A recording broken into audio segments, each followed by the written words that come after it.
নমস্কার। কবি শঙ্খ ঘোষের লেখা মিথ্যে কথা।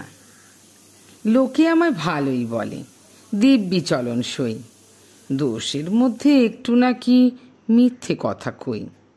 ঘাটশিলাতে যাবার পথে ট্রেন ছুটেছে যখন, মায়ের কাছে বাবার কাছে করছি বকম বকম।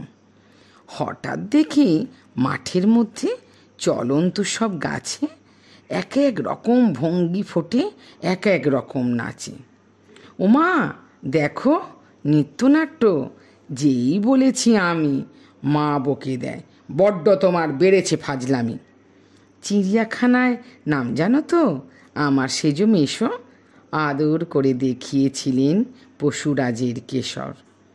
কদিন পরে চুন খসানো দেওয়াল জুড়ে হে কি ঠিক অবিকল সেই রকমই মূর্তি যেন দেখি।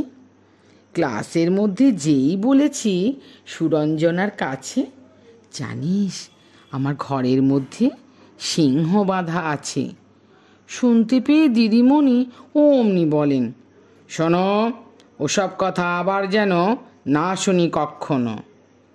বলি না তাই সেসব কথা, সামলে থাকি খুব, কিন্তু সেদিন হয়েছে কি এমনি বেয়াকুব। আকাশ পাড়ে আবারও চোখ গিয়েছে আটকে, শরৎ মেঘে দেখতে পেলাম রবীন্দ্রনাথকে। নমস্কার।